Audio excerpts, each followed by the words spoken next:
AYI Productions.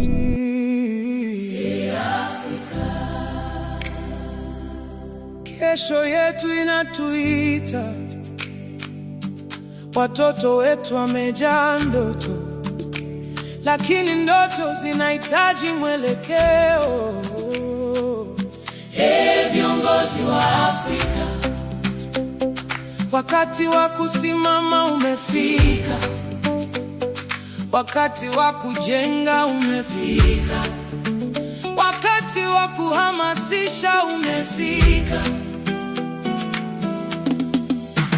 Kwa muda mrefu tumewafundisha watoto wetu kumaliza shule na kutafuta kazi, lakini dunia inabadilika kila siku, na kesho inahitaji wabunifu.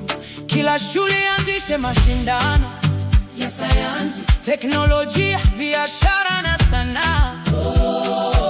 Vijana wagundue vipaji vyao na wajifunze kutatua matatizo ya jamii.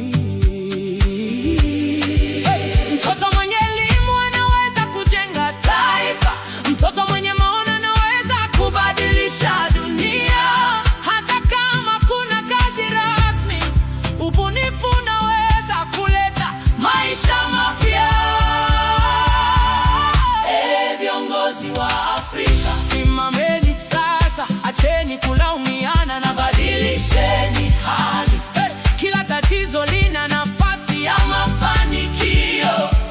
Tukiwafundisha vijana ubunifu, ifanye Afrika kuwa kubwa kupitia elimu, kupitia teknolojia na hamasa. Wafundisheni watoto kutengeneza suluhisho, si kusubiri ajira pekee.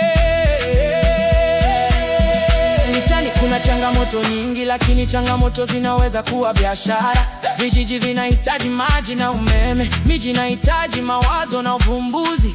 Shule ziwe vituo vya ubunifu, si sehemu za kufaulu mitihani tu. Fundisheni coding, robotics, kilimo na engineering, pamoja na uongozi wenye wajibikaji. China ilibadilika kupitia nidhamu na maono. Mataifa mengine yalifanikiwa kwa ubunifu. Afrika pia ina watoto wenye akili kubwa, wanahitaji tu msaada na motisha. Viongozi, fungua milango ya fursa, wekezeni kwenye elimu na maendeleo.